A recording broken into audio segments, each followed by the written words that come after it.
ఓం హ్రీంకారాసనగద్భితానలసికాం సౌః క్లీం కళాంభిప్రతీం సౌవర్ణాంబరధారణీం వరసుధాధౌతాం త్రినేత్రోజ్వలాం వందే పుస్తకపాశమంకుశధరాం స్రగ్భూషితాముజ్వలాం త్వాం గౌరీం త్రిపురాం పరాత్ ప్రగలాం శ్రీచక్రసంచారిణీం. ఓం శ్రీ బెజవాడ కనకదుర్గాదేవ్యై నమః. శ్రీ దుర్గామల్లేశ్వరభ్యాం నమః. చాలా మందికి కొన్ని అనుమానాలు ఉంటాయి. ఏమంటే మేము నిత్యం పూజ చేస్తున్నాం ప్రతిరోజు కూడా, అయినా సరే మేము కోరుకున్న కోరికలు తీరడం లేదు. ఎవ్వరు ఏ పూజలు ఏ రోజు కూడా చేయనటువంటి వాళ్ళందరూ కూడా చాలా సుఖంగా సంతోషంగా జీవితాన్ని గడుపుతున్నారు. మరి మాకొచ్చేసరికి ఇల్లు లేదు, స్థలాలు కొనుక్కోలేకపోయాం, అలాగే మా పిల్లలందరూ కూడా మంచి ఉద్యోగాల్లోకి రాలేకపోయారు, పెళ్ళిళ్ళు అనేటటువంటివి కొంతమందికి బ్రేక్ అయిపోయినాయి. ఇలాంటి రకాల సమస్యలు. ఈ సమస్యల కోసమని మేము కొంతమంది జ్యోతిష్కుల దగ్గరికి వెళ్తే వాళ్ళు రెమెడీస్ పేరుతో లక్షల రూపాయలని మా దగ్గర నుంచి తీసుకొని హోమాలు చేశారు, ఆ తర్వాత పూజలు జరిపించారు. ఇవన్నీ కూడా జరిగినాయి. అయితే మరి మాకు ఫలితాలు ఎందుకు రావడం లేదండి అనేటటువంటి డౌట్ చాలా మందికి ఉంటుంది. అది కేవలము దానికి ఆన్సర్ ఏంటంటే మీ తప్పే. ఎలా అంటే ఎవరు చెప్పరు ఎవరు మంచి గురువులు ఎవరు చెడ్డ గురువులు. మంచి గురువు ఎప్పుడు కూడా నేను మంచి గురువుని అని చెప్పుకోడు, అసలు నేను గురువునే అని చెప్పుకోడు ఆయన. షిరిడి సాయినాథుడు, దత్తాత్రేయుల వారు, నాథ సాంప్రదాయంలో వీళ్ళంతా మత్స్యేంద్రుడు, వీళ్ళంతా కూడా శ్రీపాద వల్లభుడు వచ్చి గురుదేవులు రెండవ అవతారమైనటువంటి దత్తాత్రేయ రెండవ అవతారమైనటువంటి నృసింహ సరస్వతి స్వాముల వారు వచ్చి, నేను నీ గురువును, నా దగ్గరకు రా, నేను నీ సమస్యలు తీరుస్తానని ఎక్కడన్నా చెప్పినట్టు గురు చరిత్రలో ఉందా, లేదా శ్రీపాద వల్లభ చరిత్రలో ఉందా? చెప్పుకో. ఎవర్రా పబ్లిసిటీలు చేసుకుంటారంటే బయట ఏమీ లేనటువంటి వాళ్ళు పొట్టకుట్టు కోసం వచ్చినటువంటి వాళ్ళు పూజారులు, జ్యోతిష్కులు, సాధువులు, పీఠాలు, ఆశ్రమాలు పెట్టి సాధువుల కింద ఉంటారు. వీళ్ళు ఎన్నటికీ కూడా ప్రవచనకారులు, వీళ్ళంతా ఎన్నటికీ కూడా గురువులు కాలేరు వీళ్ళు. ఎందువల్లంటే గురువు అంటే ఏంటి? పరమహంస యోగానందుల వారు యోగదాస్ సత్సంగ అధ్యక్షులు, గురుదేవులైనటువంటి మహావతార్ బాబాజీ గారి శిష్యులైనటువంటి లహరి మాసేష్ శిష్యుడు యుక్తేశ్వర బాబాజీ, యుక్తేశ్వర బాబాజీ యొక్క శిష్యుడు పరమహంస యోగానందుల వారు. వారి శిష్యులు శాంతానందగిరి గారు. ఆ శాంతానందగిరి వారు మా గురువు గారు. వైఎస్ఎస్ రాంచీలో ఉంది. వీళ్ళంతా కూడా మరి అన్ని ఆనంద మార్గ ప్రభాత్ రంజన్ సర్కార్ గారు, తర్వాత ఈ యొక్క రమణ మహర్షుల వారు, మాణిక్ మహారాజ్, వీళ్ళంతా కూడా కలుస్తూ ఉండేవారు. మరి వీళ్ళని యోగులు అనాలా, వీళ్ళని గురువులు అనాలా? మరి అలా కాకుండా మీరు ఎవరి దగ్గరికి వాళ్ళ దగ్గరికి వెళ్ళి సమస్యలకు పరిష్కారాలు చెప్పమంటే వాళ్ళ బ్రతుకులే వాళ్ళకి స్టాండర్డ్ లేదు, వాళ్ళ జీవితాలే వాళ్ళు సరి చేసుకోలేకపోతున్నారు. మీకేం చేస్తారు? పరమహంస యోగానందుల వారు మాత్రం క్లియర్ గా చెప్పారు, what is the definition of a guru అని. A guru should be designated by the god. భగవంతుడు డెసిగ్నేట్ చేయాలి, గురువు కింద నియమించాలి. ఇప్పుడు సర్వజ్ఞ పీఠం ఉంది, జగద్గురులైనటువంటి ఆది శంకరాచార్యులు వారు వచ్చారు. ఆయన గురుదేవులుగా సాక్షాత్ పరమశివుడు కాబట్టి సర్వజ్ఞ పీఠానికి గురుదేవులుగా డెసిగ్నేట్ చేశారు. ఇప్పుడు మా గురువు గారు భారతీ తీర్థస్వాములు వారు ఉన్నారు. హీ వాజ్ డెసిగ్నేటెడ్ ఇన్ 1989 ప్లాంటిఫ్ ని ఆయన ఆ సర్వజ్ఞ పీఠాన్ని అధిరోహించారు. వారు జగద్గురువులు. అలా అండ్ ఆ గురువు పరంపర నుంచి రావాలి. అంటే ఇప్పుడు మనం ఒక పూజ చేస్తాం, ఆ పూజ చేసినప్పుడు దానికి ఫలితము ఆ గురుమండల వ్యవస్థ నుంచి రావాలి, దట్ సిస్టమ్ నుంచి రావాలి. వీళ్ళకేమొస్తాయి? ఇప్పుడు వీళ్ళు మామూలుగా పాపం మీరు ఏదో దండం పెడతారు, వాళ్ళు కూడా పాపం ఏదో దండం పెట్టించుకుంటారు, ఆయురారోగ్యాలు ఉండాలని చెప్పి ఆశీర్వదిస్తారు, అంతవరకే చేయగలుగుతారు. కానీ ఆశీర్వాదం ఫలించాలంటే వాళ్ళకు వాక్సిద్ధి ఉండాలి, సాధన బలం ఉండాలి, డిజిగ్నేటెడ్ బై గాడ్ అయి ఉండాలి వాళ్ళు, ఇవన్నీ ఉండవు. కాబట్టి మన భ్రమలో మనం వెళ్తూ ఉంటాము. గురుగారు గురుగారు అని చెప్పేసి దండాలు పెడుతూ ఉంటారు, వెళ్తూ ఉంటారు. ఓకే, ఇట్స్ ఓకే, తప్పేం లేదు. ఎవరికి చేసినా సరే సాక్షాత్తు శ్రీకృష్ణ పరమాత్మకే చెందుతుందన్నారు, బాగుంది. దండాలు అయితే శ్రీకృష్ణుడు తీసుకుంటాడు, మరి రిజల్ట్ వీళ్ళు ఇవ్వాలి కదా, వీళ్ళు కదా మీకు హామీలు ఇచ్చి డబ్బులు తీసుకున్నది, హోమాలు చేసింది. కాబట్టి వీళ్ళకి ఆ శక్తి లేనప్పుడు, ప్రగల్భాలు చెప్పినప్పుడు బుద్ధి లేనటువంటి మీరు విన్నారు, అందువలన తప్పు మీదనమాట. ఏం పరమహంస యోగానంద కనబడలేదా, ఆదిశంకర్లు కనబడలేదా, స్వామి వివేకానంద కనబడలేదా, రామకృష్ణ పరమహంస కనబడలేదా, ప్రభాత్ రంజన్ ఆనంద సర్కార్ ఆనందమూర్తి గారు కనబడలేదా, పరమహంస యోగానందల వారు కనబడలేదా? వినరు, మీరు చెప్పినా వినరు. అండ్ ఏంటంటే ఒక్కసారి ఫోన్ కొడతారు. అక్కడ వాట్సాప్ ఓన్లీ అని మనం పెట్టినా సరే నాయన, ఆ, మీరు ఖచ్చితంగా ఫోన్ కొడతారు. ఫోన్ కొట్టి గురుగారండి, ఇంకా గురుగారు బాత్రూంలో ఉన్నారో, లేకపోతే ట్రావెలింగ్లో ఉన్నారో, పూజలో ఉన్నారో, కాలేజీలో ఉన్నారు, నేను యూనివర్సిటీలో ఉన్నాము, ఏం చూడరు. కొట్టేస్తే మీరు కొట్టేసిన టైంకి మేము ఎత్తేయాలి, ఎత్తేసి మేము చెప్పేసేయాలి. ఆ తర్వాత చేయమంటే ఇంక మళ్ళీ చేయడాలు ఉండవు. ఇక్కడ వాట్సాప్ పెట్టమంటే పెట్టడాలు ఉండవు. మంత్రాలు తీసుకుంటారు, దాని ఫాలో అప్ చెప్పరు. ఫాలో అప్ చెప్పంటారా అంటే గంట గంటకు ఫాలో అప్ చేసి గురుగారు ఇప్పుడు స్టార్ట్ చేస్తున్నానండి, తర్వాత రేపు స్టార్ట్ చేస్తానండి. ఇయ్యా ఒక పరంపరలో వెళ్ళాలి. ఒక తర్వాత ఏమన్నా తిడితే అలిగేస్తారు. మీకు కావాల్సిన యక్షిణి మంత్రాలు, యక్షిణి చీల్చేస్తుంది. యక్షిణి అంటే ఏంటనుకుంటున్నారు?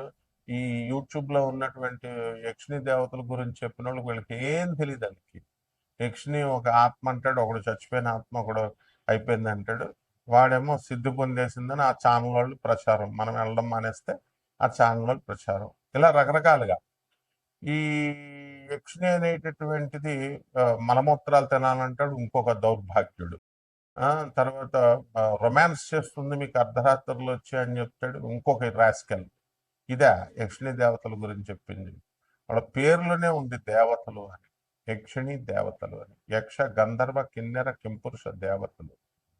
వీళ్ళకి ఎందుకు ఈ సాధన కఠినమైనటువంటిది అని అంటే, మనకి ఆ అవి చాలా మామూలు. మిగతా దేవతలందరూ కూడా నువ్వు స్నానం చేసి చేయకపోయినా పూజ, స్నానం చేసి చేసినా, స్నానం చేయకుండా చేసినా వాళ్ళు ఏమనుకోరు. నైవేద్యాలు నువ్వు ఎలా చేసినా ఏం చేసినా శుభ్రత, మడి మడి అని మడి బట్టలు కట్టేసుకోవడం కాదు. మడి అంటే ఈ మధ్య కాలంలో బిల్డప్ ఎక్కువైపోయింది. మడి భోజనాలు అంటాడు ఒకడు, ట్రస్ట్ పెట్టేస్తున్నాం, మడి భోజనాలు చేసేస్తాం, కింద ఉపన్యాసాలు ఇచ్చేస్తాం, డొనేషన్స్ ఇచ్చేయండి.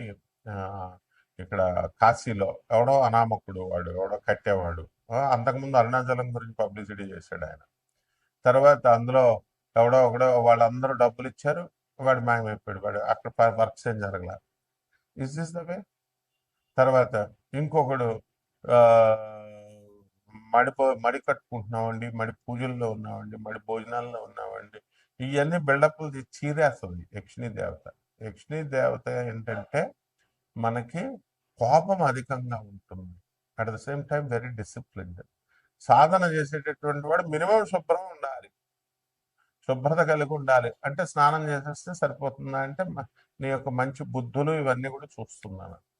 తర్వాత ఈ యొక్క మంచి బుద్ధులు, ఈ మినిమం పవిత్రత పాటించాలి.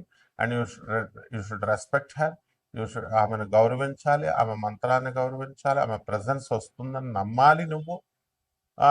ఆమెను ఎక్కడ అగౌరవపరిచినా సరే నేను చీల్చేస్తుంది. కాబట్టి ఈ విధవలేమో నువ్వు లవ్ చేయి, కామాతురణం నా లజ్జ నా భయం అని, ఈ విధవలకే బుద్ధి లేదు అసలు, చెప్పే విధవలకి. కామంతో అర్ధరాత్రులు వస్తుంది, మేముతో రొమాన్స్ చేస్తుంది, మీ ఆవిడని ముట్టుకోనివ్వదు, అంత నాన్ సెన్స్ అంతా చెప్తారు. ఏదో వీళ్ళతో యక్షిణి సాధన చేస్తారు, ప్రపంచంలో ఎవడో చేయలేదు యక్షిణి సాధన, నేను తప్ప.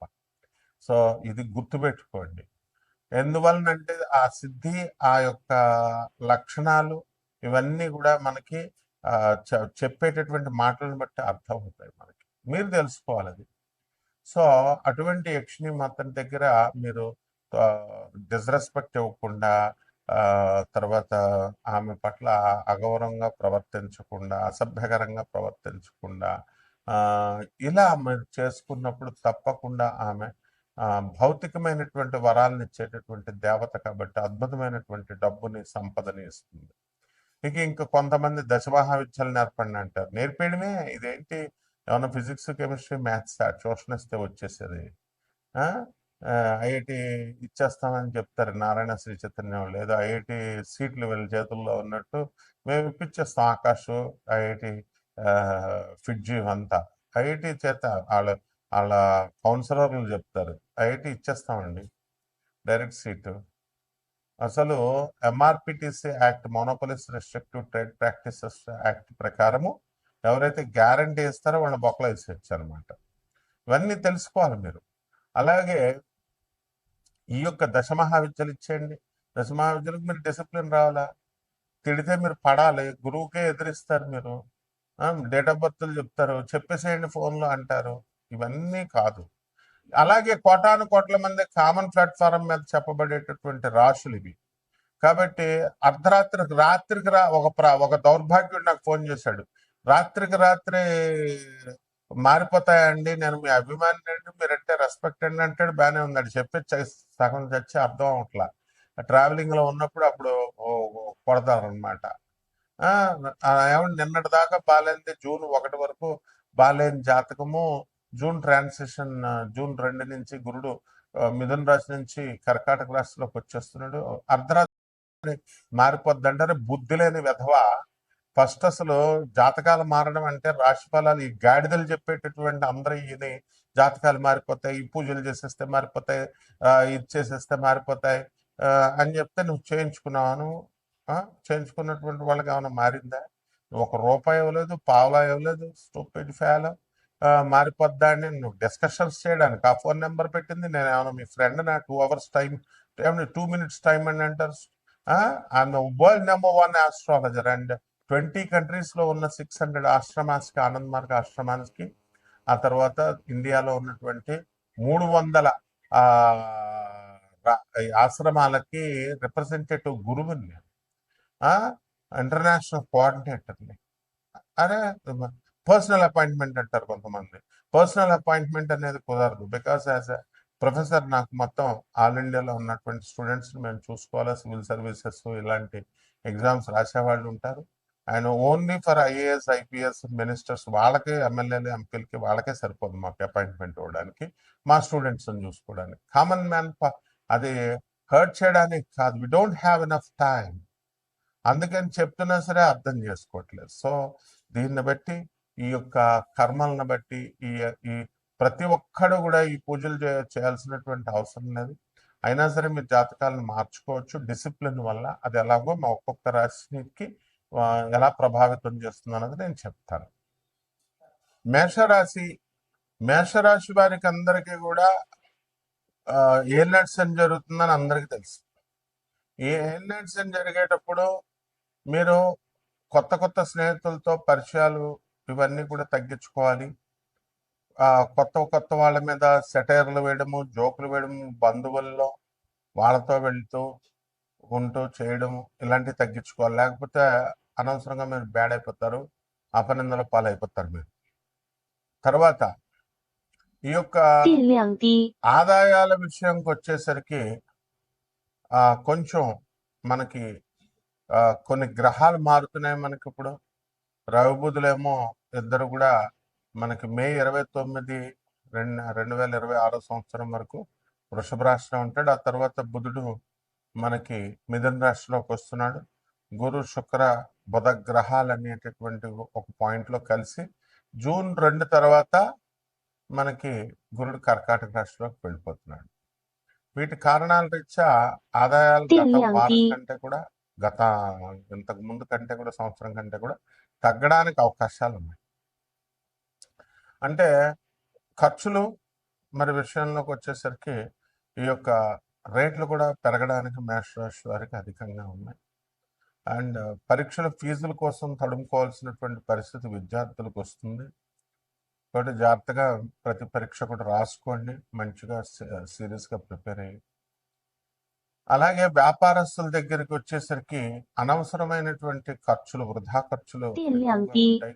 ఫ్యామిలీకి ఖర్చు పెట్టకుండా మీరు ఇతర ఆ, జలసరాయుళ్ళు ఉంటారు కదా, అందువలన వాళ్ళందరూ కూడా వాళ్ళ వాళ్ళ హ్యాబిట్స్ని బట్టి మందు ఖర్చులు, సిగరెట్ ఖర్చులు, ఇలాంటివన్నీ కూడా ఖర్చులు అధికంగా చేసుకోవడానికి అవకాశాలు ఉంటాయి. అంటే ఈ మేష రాశి వారి ఈ డబ్బులు సరిపోవట్లేదని కొత్త వ్యాపారాలు చేయాలని చెప్పేసి ఆలోచించడం, అలాగే వాటి దిశగా కొత్త కొత్త ఆ, ప్రయోగాలు చేయడం, ఇలాంటివన్నీ కూడా జరుగుతాయి.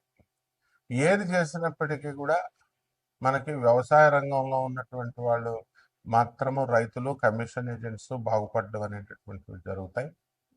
అయితే వెటనరీ డాక్టర్లు, ఈ యొక్క పశు సంవర్ధక శాఖలో ఉన్నటువంటి యానిమల్ హస్బెండరీలో ఉన్నటువంటి వాళ్ళు కూడా ప్రమోషన్స్ రావడానికి అవకాశాలు ఉన్నాయి. ఇక రెవెన్యూ, కమర్షియల్ ట్యాక్స్ డిపార్ట్మెంట్లు, ఇన్కమ్ ట్యాక్స్, వీళ్ళకు కూడా ప్రమోషన్స్ రావడానికి అవకాశాలు ఉన్నాయి. అయితే ఒక కిరాణా వ్యాపారం నుంచి బట్టల వ్యాపారము, హాస్టల్ వ్యాపారము, ఇలా హోల్సేల్ వ్యాపారం, ఇలా రకరకాల వ్యాపారాలు చేస్తున్నటువంటి వాళ్ళంతా కూడా మనకి వ్యాపారానికి కొంచెం లాభాలు తీయడానికి తెగ ప్రయత్నాలు చేస్తుంటారు. కానీ గత నెల కంటే కూడా కొంచెం తగ్గడం కొంచెం నిరాశపరుస్తుంది. అయితే నెక్స్ట్ మంత్కి ఇంకొంచెం పెరుగుతూ ఉంటుంది. ఇప్పుడు హాస్టల్లో ఉన్నటువంటి విద్యార్థులు, కొత్తగా హాస్టల్ పెట్టినటువంటి వాళ్ళకి 0 నుంచి 90 వరకు వచ్చారు చాలా మాత్రం. ఆ తర్వాత ఇంక పెరుగుతాయి అట్లా. ఇక పరిహారాల దగ్గరికి వచ్చేసరికి మనము ఏం చేయాలంటే ఈ యొక్క గురుగ్రహానికి మంచిగా స్ట్రాంగ్ చేసుకోవాలి, గురు జపం చేసుకోవాలి, గురు స్తోత్రాలు చదవాలి, గురువుకి కిలోంపావు శనగల్ని, పసుపు రంగు వస్త్రాలు ఇచ్చి పేద బ్రాహ్మణులకి దానం చేసుకోవడము, దశమహావిద్యలో ఒకటైనటువంటి తారా అమ్మవారి యొక్క మంత్ర జపం చేసుకోవడము, ధనదాయక్షిణి అమ్మవారి యొక్క పూజ చేసుకోవడము, మంత్ర జపం చేసుకోవడం, మీరు ఇవన్నిటి వల్ల, అలాగే ఒక చెట్టుని కంపల్సరీ, రావి చెట్టుని మీ ఇంట్లో వేసుకోవాలి, కుండీలో వేసి తెచ్చుకోండి. తర్వాత ఏం చేయాలో చెప్తాం మేము. దానికి ప్రదక్షిణాలు చేయమంటే ఎక్కడో గుళాల్లో ఉన్న చెట్లకి వెళ్ళి ప్రదక్షిణాలు చేయడం, నీళ్లు పోయకుండా అట్లాంటివి కాదు. కొత్త చెట్టుని పెంచాలి. పెంచిన తర్వాత అది పెద్ద అయిన తర్వాత రోడ్డు పైన వేద్దరు. కానీ మీ జాతకం బాగోవాలి అనుకుంటే ఇట్లా చేయాల్సిందే, అంతే. శుభమస్తు.